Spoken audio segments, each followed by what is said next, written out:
Olá, hoje eu quero falar sobre a primeira aula de Pilates, né? Que seria uma aula de avaliação. O que a gente não pode fazer durante essa aula, né? O que deve ser evitado. São exercícios extremamente complexos, né? Que exigem muito controle do corpo do seu paciente. Então, quais são esses exercícios? Por exemplo, um exercício que eu vejo muito, as pessoas acham que não é um exercício complexo, mas exige de muito controle de tronco, de consciência corporal, é o Mermind, né?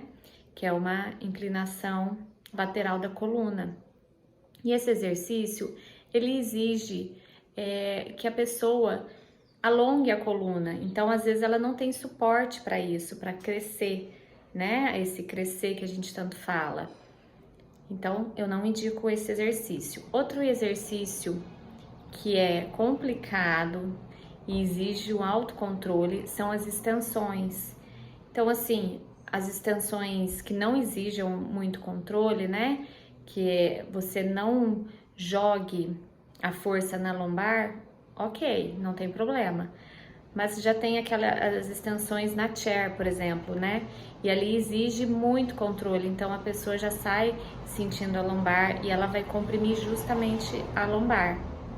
Então tem que ter um tempo de treino, um tempo para fortalecer a base que a gente tanto fala.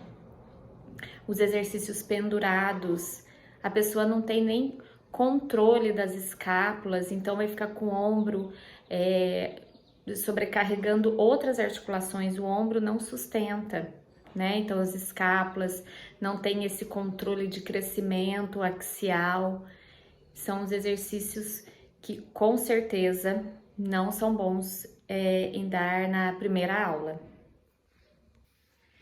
Sobre o que a gente deve evitar na avaliação, os comandos verbais, cuidado com os comandos verbais. A gente não pode exceder, querer que o seu aluno já chegue respirando corretamente, cresça corretamente, execute o movimento corretamente. Se é uma coisa nova para o aluno, né, para o seu paciente, ele vai levar um tempo. A primeira aula vai ser uma aula mais para você avaliar, para ele conhecer, né, o seu método de ensino, conhecer a técnica. Então não encha ele com muitos comandos, né? Passa o básico e ele não vai, o paciente ele não vai pela técnica, ele até acha o exercício bonito, mas se você tiver a técnica, ele vai se encantar pela técnica e com a técnica você vai ter evolução. Então não queira impressionar o seu paciente logo na primeira aula, tá? Então cuidado com os comandos e dê comandos simples, né, para a pessoa entender. Nada de ficar falando decúbito ventral, né? Então comando simples.